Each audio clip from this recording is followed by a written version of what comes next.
So, Great. what is this shit you trying to be me? I'm the real me. There's only one me. No, man, you stole my identity. I'm the one. I mean, what kind of a man wears lipstick? Look at you. I mean, what are you doing? What are you trying to prove? So, I I'm the want one that started. to. Why do Even your the lips? accent, the real Why do accent. I your don't know lips why look you like talk like that? that. What? My lips don't even look like. You My see, lips because don't you're even wearing look like lipstick. that. You see, you are wearing lipstick, and I'm not wearing a lipstick. Oh my god. Oh my That's not even real accent. I don't even know why you sound like that. That is not. god.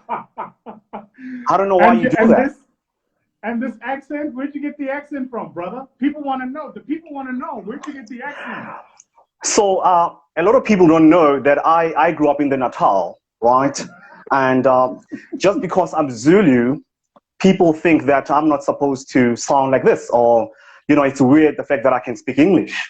But growing up in the Natal, I actually went to a private school, and I was one of a few black.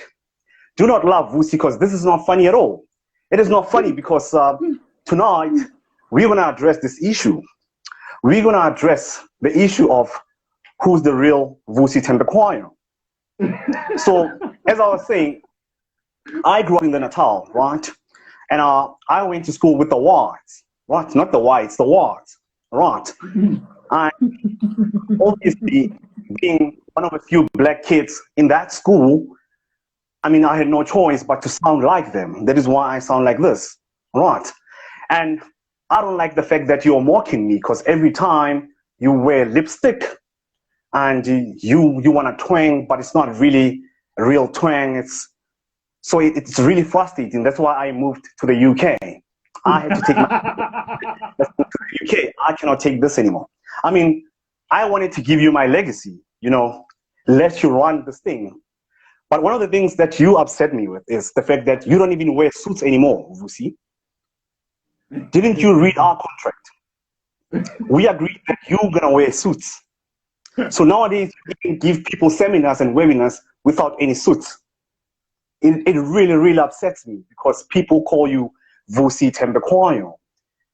And that name comes with a lot of responsibility, like wearing Right. suits in the right accent. Yeah. Right. So that's what I want to address. So with your question, sir. So tell me about what is the right way to say your surname? Like, how do I pronounce Thembekwayo? How do I pronounce your surname? All right. So back in the Natal, they would say Thembekwayo, right? And I met a gentleman. I don't know if you'll know him. When I was in New York, I was doing a talk. It was something small for like 10,000 people because I was bored. I had nothing to do at the time. And I met this young fellow. I don't know if you'll know him. He's an up and coming comedian. His name is Trevor. And I met him. And he's the one who told me that your surname is not Thembekwayo, it's Thembekwayo. And when I met the guy, I didn't really know much about him. It was in 2015. He told me that he's about to run this show that he's nervous about. And he feels that I'm the one who should host the show. I forgot the name of the show because I'm a busy man. I don't follow these things. And I told him that, listen, man, I'm a very busy man. I cannot be hosting comedy shows. I mean, what kind of a man in his right state of mind would want to follow comedy? What kind of nonsense is that?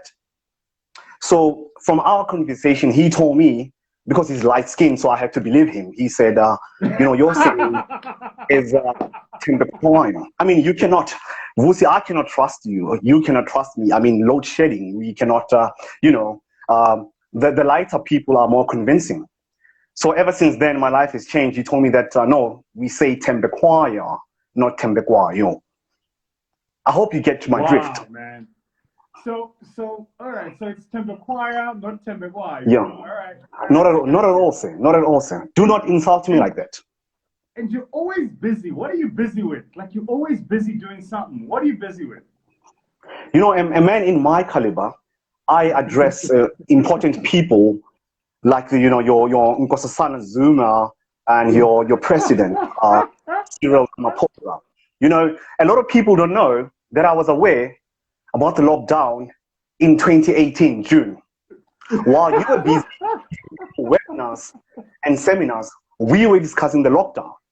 So I knew about the lockdown before it was called COVID-19. I knew in 2018, and I suggested the name COVID-19 because we were in 2018 and we were about to reach 2019.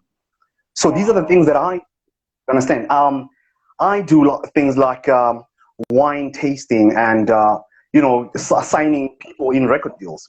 I don't know if you heard that Boiti Tulo is under Def Jam right now. Right.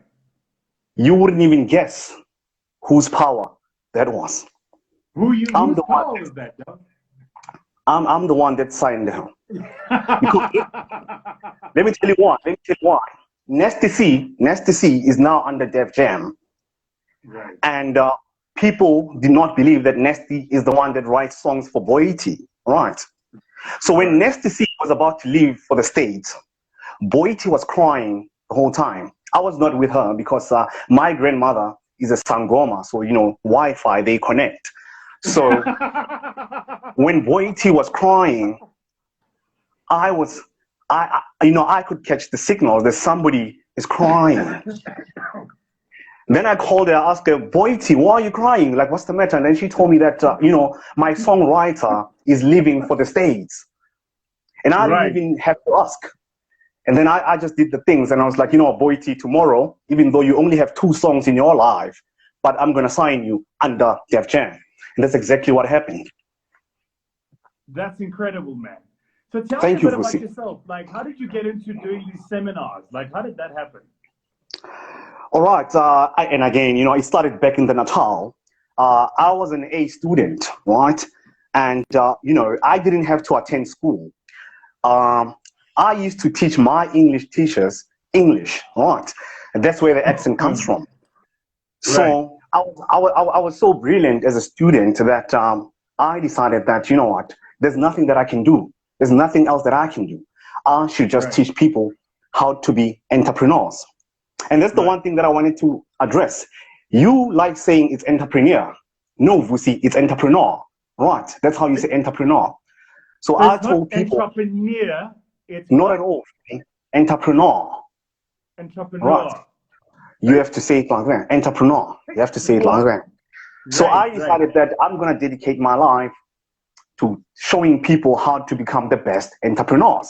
And that's what I'm doing right now. That is why I inspire you so much, because of the things that I did, the sacrifices that I made, not going to UJ or where's TUT. I decided to do this. Right. That's exactly what I'm doing. That's what I'm about. Why is TUT worse? Right. You know, because of the whole protesting thing and the fact that they have a campus in Soshan Groove, that's really scary. And a man of your caliber can't be seen in Sosha, right? Not at all. Not at all. I mean, with this accent, Vusi, I might lose my life. I cannot do that. I cannot afford. I mean, you know, I grew up after moving from the Natal, coming to Joburg, you know, my life was not easy. It was not always golden because I lived in the ghetto. I lived in Senton when I got here. And but the one thing that I always promised myself was, you know, things are going to get better. One day things are going to get better. You know, I used to wake up every day and I would go buy bread in Senton City, and that would break my heart. But I told myself that one day things are going to get better. And look at me today. I live in the UK with my PA's PA. So of which you don't have. Your PA has a PA. Vusi, so if you are a man of my caliber, you cannot afford to have a PA that does not have a PA. Not at all. Not at all. That's not going to happen. It cannot happen. All right. That's incredible, man. And how do you afford to have a PA's PA? Well, Vusi, like I told you, I mean, I have meetings with presidents and your ministers, so I do have the dough. You know, in layman's term, like you say in the streets, I do have cash. I do have money. I don't mean to brag, but I do have money. That's why I rejected that show in New York when they said I should host with that up and coming comedian. So they said you should host the show in New York. Yes, because they said that, after Jon Stewart, like no one else, especially from Africa, could host that show because no one sounds the way I sound. Right, right, right, So right, Trevor Noah's accent was gonna, turn them off, and they wanted right, somebody that speaks the Queen's English. right, But right, I right. I rejected mean, it and because I with the kind of, sorry, before you say anything, with the kind of money they were gonna give me, I mean, I can't even fill up my petrol. So I was like, I'm rejecting it, as you were said. wow, wow. I mean, I'm a fan of your work, Mr. Vusi Thembekwayo. I think you're doing Thank you some so much. amazing things, and the people, the people want to know, how did you Mhm. make all this money that you have? Yeah, it's gonna shock them, but I made this money from just talking because, like I told you, that I've always been this wise, right? I mean, I used to have meetings with my principals and my teachers when I was in grade 7, talking about what can we do for the matriculants, right? So I've Right. always been smart. Yes, I've always been smart. That's why I make money today. That's how I make money, Wow. because I'm smart. I'm brilliant. I mean, I wrote 2 books that are selling. The other one I'm talking about dragons, but people are buying it anyway. The other one I'm talking about. I'm just, I wanted to name it Games of Thrones, but I was like, I'm not going to do that to my people. But it's about Right. dragons, and people are loving it, and it's selling like hotcakes. That's amazing, man. And so, Yes. I know that, over the years you've built up a big following, but you've also had some beef out there with some people. Tell me Right. about some of that beef that you've had, man. What's the beef about? Oh, you know, um, like, and again, a man in my caliber, people will always hate. I remember when I was living in New York, they used to use this term hater. So people are haters. So I'm sorry, I'm trying to include you, hater, not hater. And so because I'm doing so well, and I'm the closest to the president, people will always hate on me, right? I mean, the other day, Casper Nyovest wanted to name his album Vusi Thembekwayo. And then I said, how are you going to associate my name with your kind of music? Because I'm brilliant and your music, but I didn't finish the sentence. Right. So that's how I've been making money. That's how I've been getting all this hate from people. The other day there was a guy, he claims to have power, and he came for me on Twitter saying that I stole his idea. We were talking about something to do with taxis, and because I'm a brilliant guy, I mean, I thought about that, and then he told me that I stole his idea, and he went on and on and on, like they do with us celebrities, or brilliant or rich people. You just want to shine on me, and he went on and on saying that I stole his idea, and it didn't work for him, because even today, nobody really talks about him except for rappers.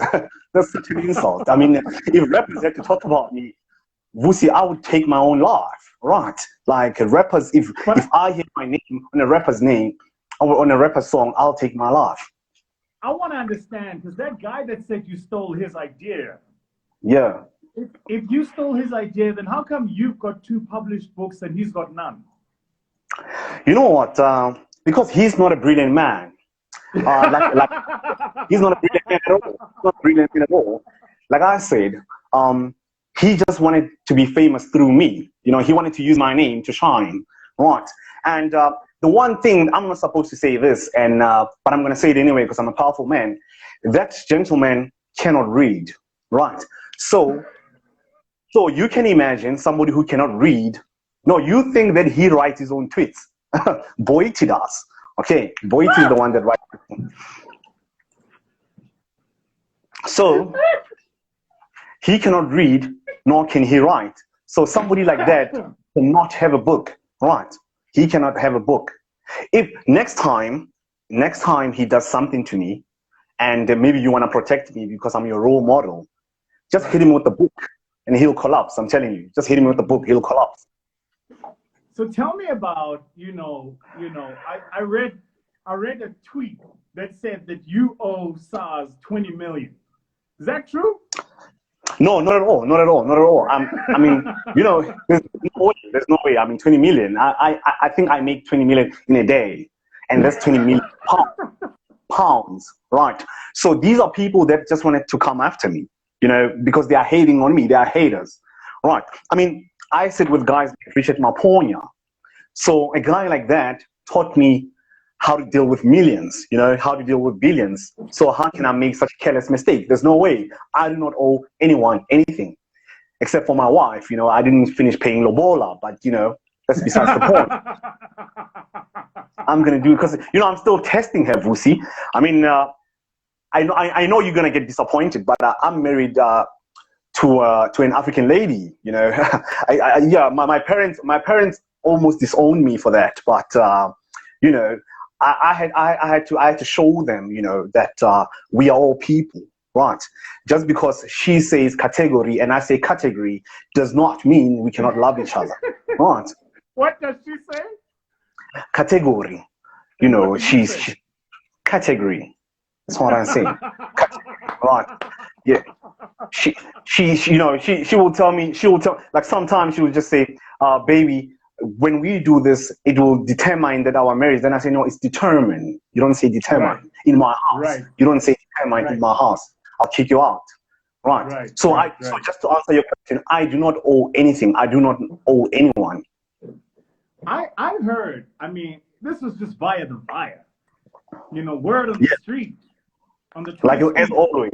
Yeah, a couple of years ago was that you were in Dubai with somebody that wasn't your wife. What was that about? Right. So I went to Dubai to have lunch. Right. That's the kind of things that I do. You know, I just went to Dubai to have lunch because I was like really starving. You know, and I decided let me just go to Dubai and grab a bite. And I met this lady, and she told me that, you know, just like you, I'm her role model. And, you know, we took selfies, obviously. You know how groupies do. I don't care. Sorry, she's not a groupie, but, you know, she's just a huge fan, and she's beautiful. And, you know, she has the physique. Maybe, you know, that's why I said that. But she's not a groupie at all. You know, she's actually a dear friend, but she saw me, and then she was like, Vusi, I'm actually a huge fan. You're my role model. So let's take a picture. And then we did. And, you know, because she was on Instagram and people saw the picture and then they thought that I was with her. But I do not do that. I don't do that. I actually love my wife. For lunch. I went to Dubai for lunch because that's the kind of things that I do. Man. Just to grab a You're a winner in my books, man. You're a winner in my books. You don't have books, Vusi, so I don't know what you're talking about. But I think I get where you're going. Yes, I am that brilliant, Vusi. So, you know, what's in the plans for you, man? What does the future look like for you, Mr. Vusi Thembekwayo? Right.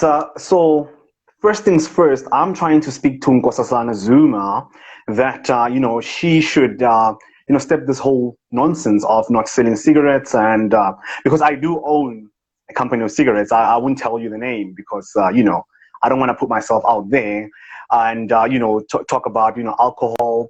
And, you know, the lockdown can continue as long as it does not affect my family, you know, but the rest of you, I don't really care. But, you know, that's how things are. And, you know, I'm planning on writing the third song for Boiti because she only has 2 songs. And, you know, she signed under Def Jam. That's such an insult. And, you know, I was talking to my PA's PA that we need to bring Casper Newcastle's Ponytail, you know, because ever since we lost that ponytail, things haven't been going well in this country, you know? And I decided that I need to talk to Bonang as well because, you know, she's selling champagne, right? But when she advertises it, she uses my accent. So before I sue her, I feel that we need to have a talk as rich people as to why do you guys do that? I'm the only one that sounds like that in South Africa. Right. This accent is yours, man. You own that accent. I own the accent just like Mandela owned his own accent. Nobody sounded like that. Right. So just because I'm Zulu, when I come, people want to copy my accent. That is not fair at all. Right. So people must leave your accent and stick on their lane, brother. Yes, especially if they didn't go to the kind of school that I went to. Right. You don't just and you went to a private school and you were the only black kid. Yes, and Vusi, please, it's a private school, not private. It's a private school. I feel insulted for the way you're pronouncing, things Why that matter to my life. It's a private school. A private school. It's a private school. It's not a private. You said private. You don't say, I don't know. When you say private, it's like you're talking about, genitals or something. Don't say that. Vusi, the one thing you need to know, when you speak to me, you need to come correct. Right? That's what you say in essay, right? Come correct. Right. So do not say things like private when you're talking about my school, because I was the only black kid there. Right. Yeah. Vusi Thembekwayo, it's been such a pleasure to meet you, man. I feel like we should do this at least once a month. It's been such an honor to talk to you. I can't believe you've made yourself available. I know that you're a busy man, but for a coconut like you to make yourself available, simple people like us, we appreciate you. I mean, I see so much potential in you, so I cannot fail you like that. I want to put you out there because all the people that have tuned in obviously are here for me. So I want you to gain followers as well. So I want to make a difference. All right. Ladies and gentlemen, Vusi. Thank you. Let me take this off.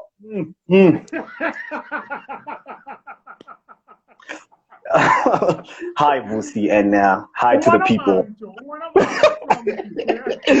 Hey, man. Hey, man. You know what? I've always been a weird little kid, man. Like I told you over the phone. So all these things just come from listening to, the person so much and following everything that they do. Like when we were talking about the double HP impersonation, I told you that I've always been a fan of double HP, and that's how impersonation? Yeah. Give the people I do. What they want. All right, cool. Go bona Vusi Brian go re ke tletse gore o binitse Vuyo gore a tle e fela ngwana a tle go bua le wena mo Instagram a go tshware monate ngwana go re bona ke tletse ene re mana se ka bolatla Vusi go re ke go tshwaela ngwana se ka molatla re mane o ntswembu go re bona ke tletse re mana o ntswembu go re fela ka tsena fela mo Instagram live fela a go tshware monate Vusi go re bona re mana o mo tshware le tlo go spana ka go fela nne monate bona ke tletse tshwara. You nailed it. You know. Thank you. I gotta tell you, right? So so I remember the first time you made that video. And 2017. It was about 2017, and before that, I've never really been involved in a tour, so I didn't know what the rules of the streets were. Exactly. Right? Yeah. And for many people who don't know, the reason I actually got really offended at that whole thing was because I come from the era when men are men. I use the term men are men in a gender agnostic fashion. What that means is I'm not talking about being a man, but I'm talking about being a stand-up human being. I come from the era where, Vuyo, if I have a problem with you, I'm not going to address it on a social media platform, especially if I've got your number. I'm going to phone you and go, my guy, you and I need to have a conversation, right? So for me, my whole thing particularly about that thing, I was like, but this Domkop has my number. Why wouldn't you come out and say, hey, did you steal my idea? And I would have been like, nah, fam. Like, there was publicly available information. So anyway, so I'm going through, and I remember at the time, my wife and I were expecting our third little one. Yeah. I'm going through this whole thing, and we're sitting at the hospital, yada, yada, which is why I went into the car and I shot the video that you copied, right? Yeah, that's the one. Yeah, that's the one I saw. You, my guy, I'm pissed. You have to understand me. Like, I'm pissed. Then I saw your video. And, man, I don't think I've laughed so hard in about 10 years. And the reason I found that video so funny was I was like, I don't sound like that. I don't look like that. I get you. Everybody who knew me kept hitting me up, going, "Yo, this guy's you gotta see. This is you." I'm like, "Nah, fam, that ain't even me, right?" Yeah, so because like, sorry, when I do impersonations, I make sure that I exaggerate, because for the sake of comedy. So that's what people find funny. So if I had the gift of sounding exactly like you, then it wouldn't be funny and it would defeat my purpose as a comedian. You get it? Yeah. So what I do when I do impersonations is I'll pick up like a few things that you like saying the most, so that people can find it easier. Okay, this is Vusi. You understand? So, but the lipstick, that was not my intention, but I believe that's what sold the video. And I don't know if you remember, you know how the video came about. I was on social media after that outbreak, and then I said I feel like I should do a video about Vusi. And then I don't know how you saw that status, and you commented on my status saying, "Do it, Ntwana." I was like, I'm going in. And then, I was a bit, I thought that you were going to find it offensive for some reason, you know? Yeah. So when you started sharing it on Twitter and Instagram, I was a bit worried. I'm like, fuck, maybe this guy is not vibing with it. But then I saw your captions. I was like, okay, he's cool. But then your people, they went in, bruh. Started telling me, do you know that Vusi is making millions while you're making fun of him? Do you know this and that? This and where has, hey, man, like it was. But I relaxed because I already had approval from you, so I was okay. I didn't really. And I'll tell you what it is, my guy. I really feel like. One, I think in today's world, you can't take yourself too seriously. Like if you take yourself too seriously, you're going to kill yourself, right? Yes, so you don't have the ability to look at yourself and laugh a little bit. Like you're going to have some problems, right? Exactly. Number one. Number two, I love the idea of constantly reflecting on where I am. And as you know, comedy is a great reflection mechanism. In fact, that's what comedians do. Comedy reflects society. Comedians reflect society to itself, right? So, when I remember when you put up the status, and I was like, "My guy, you should definitely do it." Was because in my mind I was like, "I wonder what a comedic version of me would look like." Then when you did it, I was like, "That ain't me, fam. Hell no. That ain't me, fam." But I gotta tell you. Yeah. All my, by God's good grace, mashallah, right? By God's good grace, mashallah, I've got people who've been in my life who are, friends and followers of my work. Some of them are in this conversation. I saw Sase commenting just now. And I try to build a personal relationship with every single person in my life, whether it's Sase or it's, the old man. I saw the global connector in this conversation. I really try to build a personal connection. So I think when you made the video, because I didn't let them know, you had my approval. Yes. Exactly. And I also didn't see the point of saying, no, guys, Vusi says it's okay. I was like, I'm a comedian. That's what I've always been doing, I just happened to come across your tour with Sizwe, and I decided to jump on it. You understand? Yeah. But when you approved it, I don't know, it gave me some sort of confidence to relax, to calm down and say, okay, just do it. But I didn't know how you were going to feel about it, because I knew that I was going to go hard. I knew I was going to go hard. I got to tell you, when I saw the lipstick, I was like, this little motherfucker.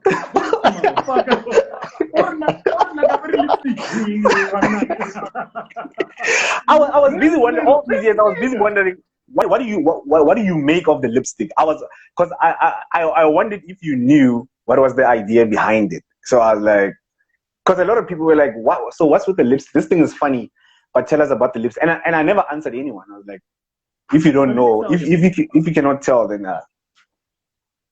So my mom has these lips, by the way. These are my mom's lips. The difference is my mom is very fair. She's got like what's the yellow bone? That's sure. Oh, nice. These lips on a yellow bone look different to these lips on my complexion, right? Of course. So I took my dad's complexion and my mom's lips. Now. Here's why I wasn't mad. Like I saw the lipstick and I was like, why isn't that ain't quite like it? And then like a day later, I was like, it ain't even a thing though. It's because between me and you, Vuyo, this is what the ladies come for, man. This is the one. This is the one. People think the ladies come for the money. They think the ladies come for the body or the success. Nah, fam. It's about the lips. Now, for sure. And I agree with you, because most people that were you know, aggravated with the lipstick thing was the ladies. Most of them were ladies. Like, what lipstick? You know, the guys didn't care, but the ladies were like, what's with the lipstick? So what you're saying now makes sense, because they were like, this guy's lips are just fine, so what are you talking about? So I know, I get what you're saying. Yeah. I get what you're saying. By the way, I'm also from the same situation at home. So my mom, yellow bone, my dad is like this. So that's how I come about. Yeah. So tell me a bit about what you're working on. Like, I see you're constantly posting content. I love your stuff, man. I love your content. There's a I posted a video of his, a friend of yours. I can't think of his name now. The original Careless. The original Careless.